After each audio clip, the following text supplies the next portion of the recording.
안녕하십니까, 범진입니다. 캐릭터를 좀 바꿔봤습니다. 마음에 드시면 좋겠네요. 아무튼 요즘 일교차가 심해서 아침 저녁으로는 가을 날씨 같다가도 낮에는 또 뜨겁고, 그래서 몸이 변덕스러운 날씨를 적응하기가 쉽지 않은 것 같습니다. 그렇다고 날씨 탓을 할 수도 없고, 우리들 스스로가 변덕스러운 날씨에 열심히 적응하는 수밖에 없을 것 같습니다. 아무쪼록 건강에 유의하시길 바랍니다.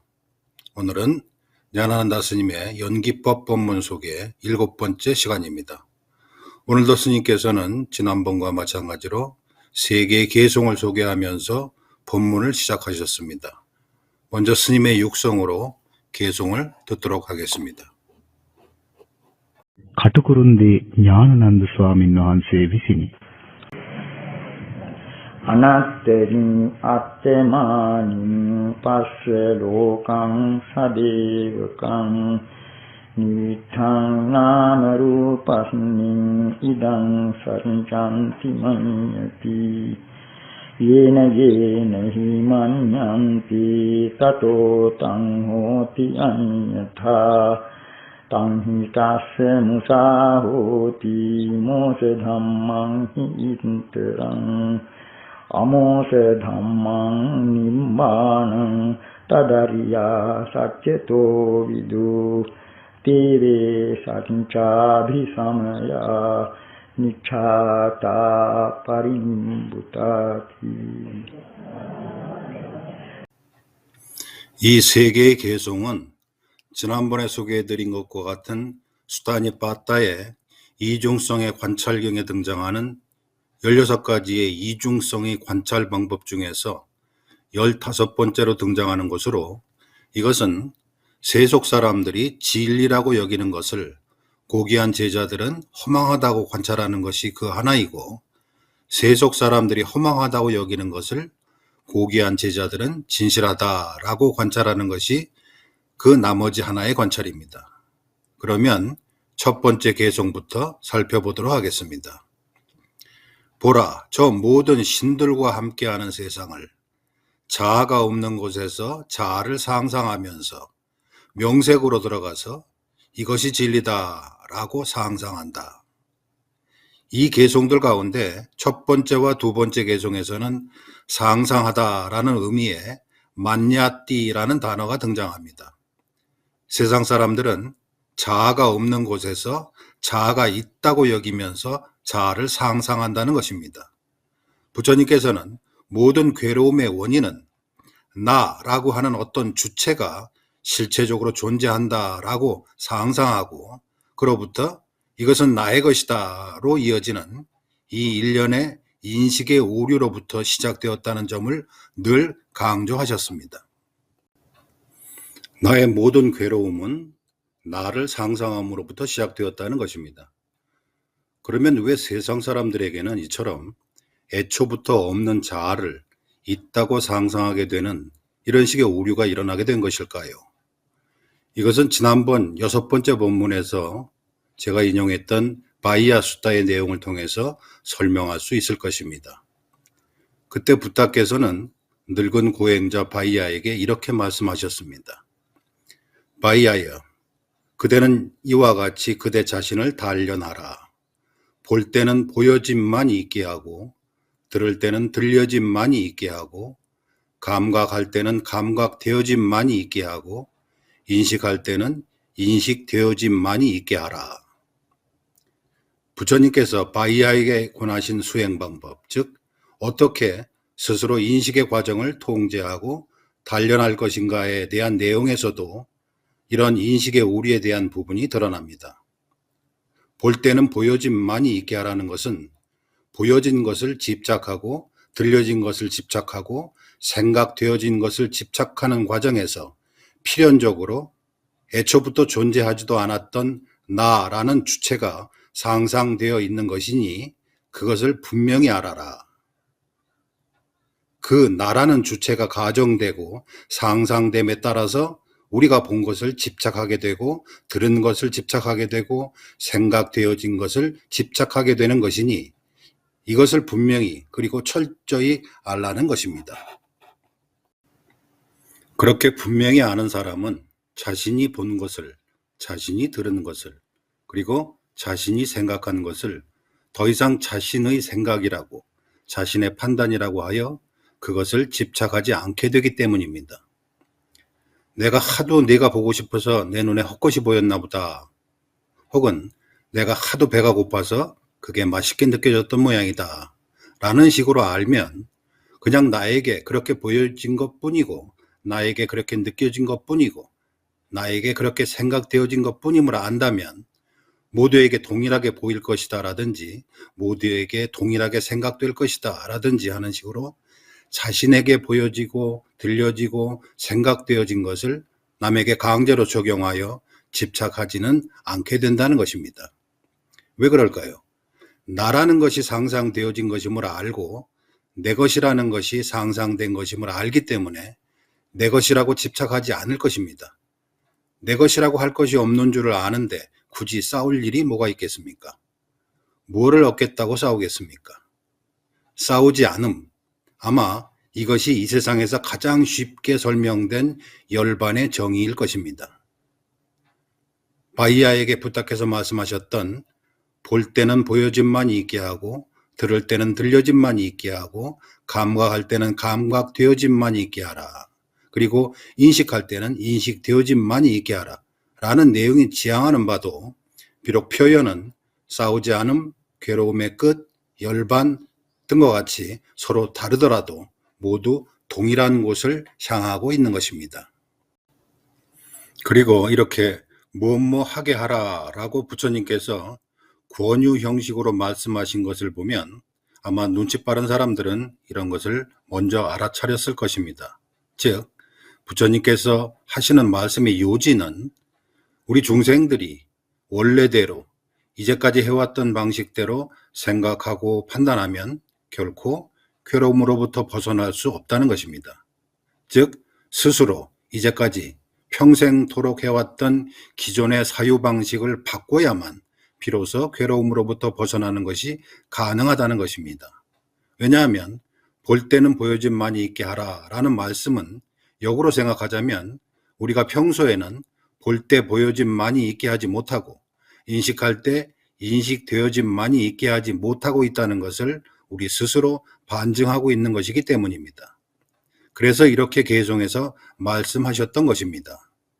보라, 저 모든 신들과 함께하는 세상을 자아가 없는 곳에서 자아를 상상하면서 명색으로 들어가서 이것이 진리다라고 상상한다. 이것은 부타께서 바이아에게 제시하셨던 수행 방법과는 정반대입니다. 내가 있다라는 생각은 마음속에서 떠오른 생각입니다. 그렇게 자신의 마음속에 떠오른 생각을 실체적으로 받아들이고 그것이 맞다, 그것이 진리다, 그것이 사실이다 라고 집착하는 것입니다. 자신의 생각을 집착하고 있다는 것은 그 당사자의 말로 증명되는 것이 아니라 오히려 상대방과의 다툼으로 증명됩니다. 그는 자신은 자신의 생각을 전혀 집착하고 있지 않다라고 말할지도 모릅니다. 하지만 자신이 믿고 있는 바와 반대되는 견해를 만났을 때 반대 의견을 낸 사람이 어리석어 보이거나 혹시 그와 다투게 된다면 자신이 자신의 견해를 집착하고 있다는 것이 증명되는 것입니다. 그러면 왜 우리는 자신의 머릿속에서 떠오른 생각을 옳은 것이라고 혹은 사실이라고 믿고 그것을 집착하게 되는 것일까요? 사례를 들어보겠습니다. 우리는 흔히 저녁 시간에 TV를 통해서 저녁 뉴스를 봅니다. 그런데 방송사마다 뉴스로 올라온 내용과 그 내용에 대한 논평이나 논조가 서로 다를 때가 많습니다. 심한 경우에는 똑같은 뉴스에 대해 서로 정반대의 논평을 내기도 합니다. 그래서 시청자들은 자신의 마음에 들지 않는 뉴스가 나오면 자신이 선호하는 논평을 해주는 방송사로 채널을 돌려버립니다. 그러면서 스스로 이렇게 생각할 것입니다.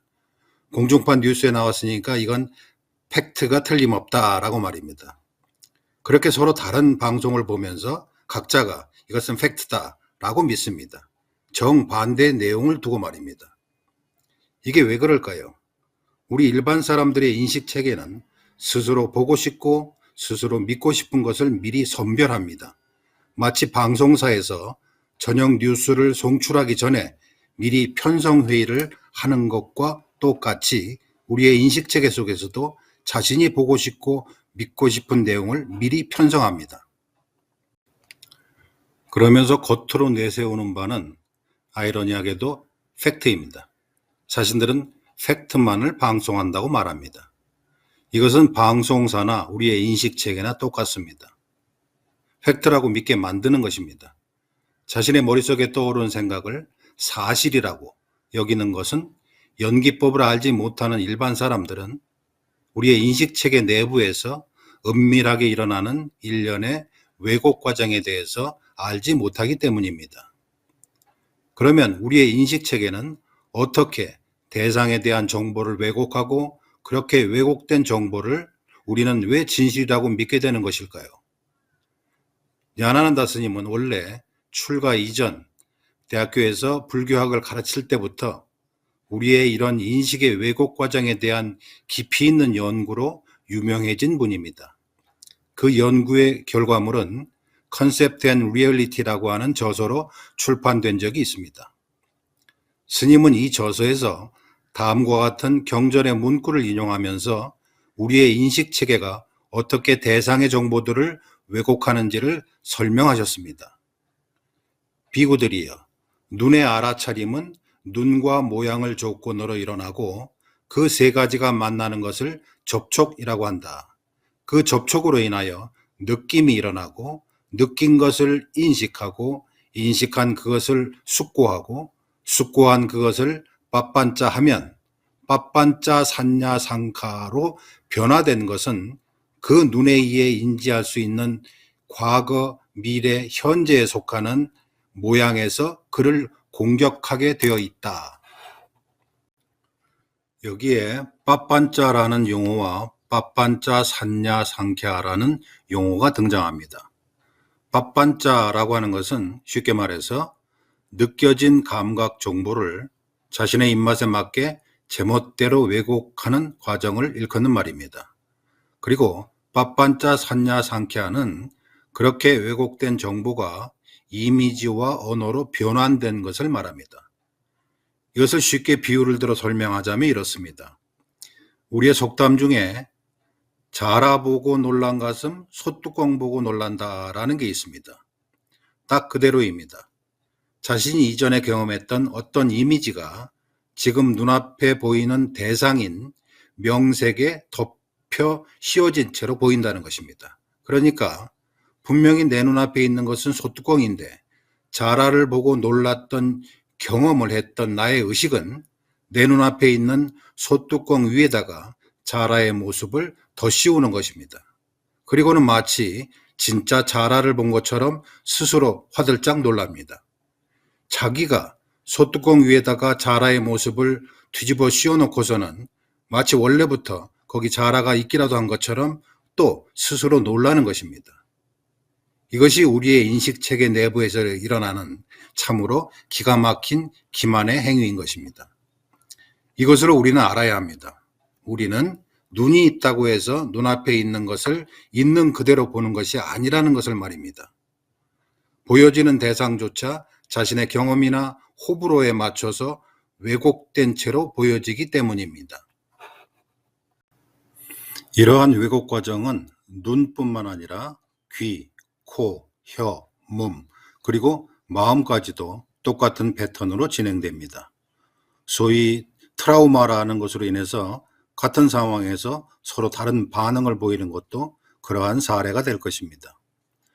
그렇게 왜곡된 정보를 눈을 통해, 귀를 통해, 그리고 마음을 통해 보면서도 본인은 그것이 왜곡되었다는 것을 전혀 알지 못하기 때문에 그것을 객관적인 진리인 것처럼 받아들입니다. 개성에서 말한 것처럼 명색으로 들어가서 이것이 진리다라고 상상한다는 것입니다.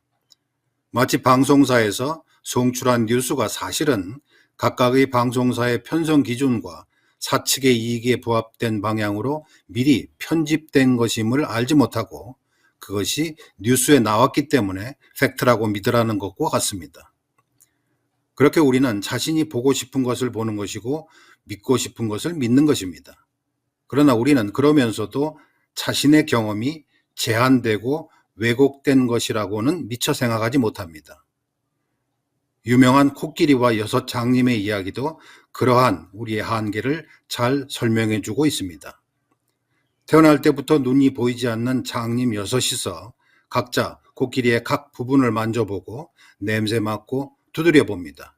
코끼리의 다리를 만져본 장님은 코끼리는 기둥같이 생겼다고 말하고, 코끼리의 코를 만져본 장님은 코끼리가 호수같이 생겼다고 말하고, 코끼리의 귀를 만져본 장님은 코끼리가 커다란 부채같이 생겼다고 말할 것입니다. 이렇게 제각각 자신이 경험한 바를 통해서 대상의 정체를 상상하는 것입니다. 이 비유에서 6장님은 우리의 눈과 귀와 코와 혀와 몸과 마음의 6가지 감각기관을 상징하는 것입니다. 각자의 제한된 경험의 영역에서는 그들의 말은 모두 다 진실입니다. 하지만 전체적으로는 진실이 아닙니다. 지난번 시간에 세상의 모든 의견은 개인적인 것이고 모든 개인적인 의견은 사실과 부합하지 않는다는 말씀을 드렸습니다. 마찬가지로 여기서도 그 말은 적용됩니다. 제한적이라는 말은 곧 사실이 아니라는 것과 같은 뜻입니다. 그래서 아는 만큼 보인다라는 우리의 속담도 생겨났을 것입니다. 하지만 우리는 우리에게 그러한 인식의 한계가 있음을 인정하지 못합니다. 그래서 자신의 머릿속에서 떠오른 생각을 사실이라고 집착하게 되는 것입니다. 이러한 우리의 인식 체계를 아셨기 때문에 부탁께서는 바이아에게 말씀하셨던 것입니다. 볼 때는 보여짐만이 있게 하라, 들을 때는 들려짐만이 있게 하라, 생각할 때는 생각되어짐만이 있게 하라 라고 말입니다.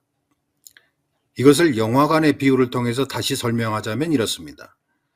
어두운 영화관 스크린에 비친 영상은 명색에 비유됩니다. 스크린은 시계에 비유할 수 있습니다.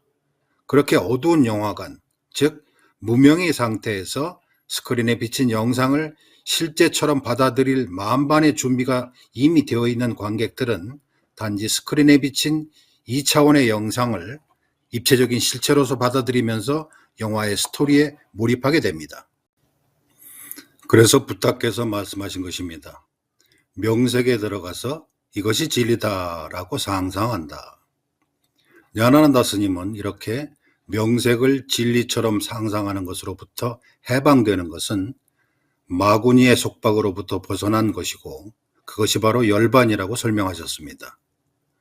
이제 두 번째 개정을 보도록 하겠습니다. 어떠한 방법으로 그가 그것을 상상하더라도 그로부터 그것은 다른 것이 된다. 그리고 그것이 그 안에 있는 거짓됨이다.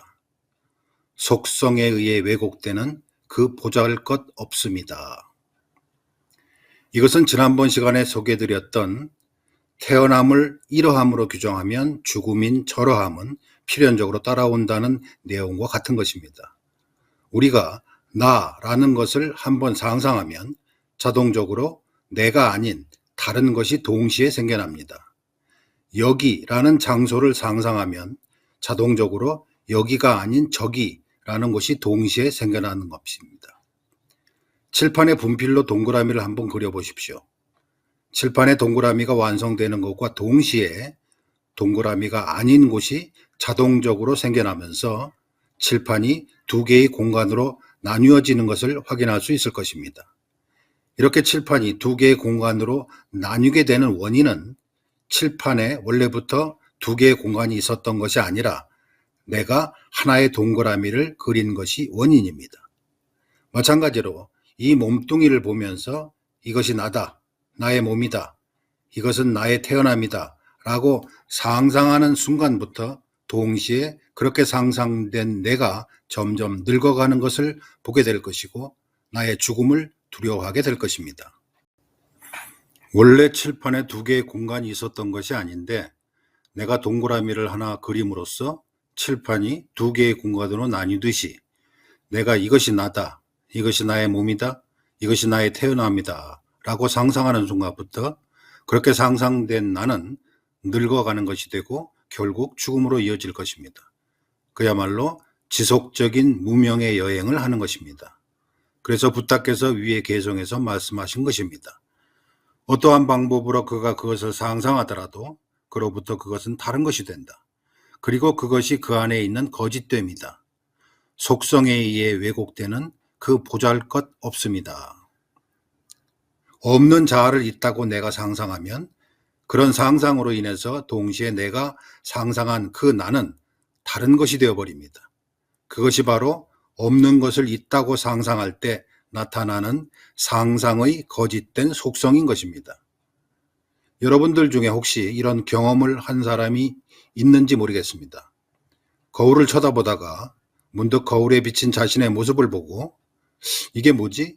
이게 그동안 나라고 여겨왔던 그 사람인가? 라고, 물론 잘났다거나 못났다거나 얼굴에 주름이 많다거나 어쩌느냐 하면서 그런 생각들이 줄지어 일어나겠지만 그런 판단들을 잠시 내려놓고 그냥 바깥의 풍경을 바라보듯이 넋을 놓고 거울에 비친 자신을 한참 바라다 보면 아주 잠시나마 나라는 것을 놓아버리게 되는 어떤 빈틈 같은 것을 경험할 때가 있을 것입니다. 혹시 그런 경험을 하게 된다면 그 순간을 꼭 기억해 두세요. 그게 열반을 이해하는 좋은 힌트가 될 것입니다. 냐나난다 스님은 열반이라는 개념을 설명하시면서 아난다 존자의 이야기를 언급하셨습니다. 아난다 존자는 부처님께서 열반하시고 난 직후에 아직 아라한이 되지 못해서 경전 편찬회의에 참석하지 못하고 있었는데 어떻게 해서든지 아라한이 되어 회의에 참석하려고 부단히 노력하던 아난다 존자는 과도한 수행에 지쳐 잠시 침대에 누워 쉬려고 머리를 베개에 대려는 그 순간에 문득 아라한의 도를 깨우쳤다는 이야기를 하셨습니다. 그러니까 깨달음을 얻겠다는 열의를 잠시 내려놓았을 때, 즉 깨달음 혹은 열반이라는 개념이 자신이 추구하는 대상에서 해제되었을 때 그 순간적인 빈 틈에 오히려 깨달음이 들어왔다는 것입니다. 이것과 완전히 똑같은 경우는 아니겠지만 어쨌든 여러분들도 한 번쯤 그와 유사하게 나라고 하는 상상이 잠시 해제되는 그런 빈틈을 경험하게 된다면 그것은 아주 소중한 경험이 될 것입니다. 자, 이제 마지막 열반과 관련된 세 번째 개성을 살펴보도록 하겠습니다. 그러나 열반은 허망하지 않음이니 고귀한 제자들은 진리로 안다. 그리고 그들은 진리에 대한 이해로서 갈망 없이 온전히 진정된다. 여기서 열반이라는 용어가 등장합니다. 그러나 열반이라는 용어가 사용되긴 하지만 열반은 있는 그대로 왜곡됨이 없고 허망하지 않음이고 그것으로 인해 스스로 어떠한 갈망도 없이 온전히 진정됨, 그것을 가리치는 용어일 뿐이지 그런 내용 외에 따로 열반이라는 어떤 도달하거나 움켜쥘 수 있는 독특한 영역이나 상태가 따로 있는 것은 아닙니다. 밝음이란 어둠이 없음을 나타내는 것과 같습니다. 단지 멀리 있는 사람들에게 목적지를 표시하기 위해 꽂혀 있는 깃발과 같은 것이 이 열반이라는 용어라고 생각하시면 될 것입니다. 그러므로 열반은 있는 그대로 왜곡됨이 없고 허망하지 않음이라고 개성해서 표현한 것입니다. 열반과 연기를 이해하기 힘든 두 가지라고 부탁께서 설명하신 이유도 이처럼 연기법도 그렇고 열반도 스스로 경험해야 아는 것이기 때문일 것입니다. 자, 이것으로 7번째 냐나난다 스님의 연기법 본문의 소개를 마치겠습니다. 다음에 8번째가 준비되는 대로 다시 찾아뵙도록 하겠습니다. 고맙습니다. 성불하십시오.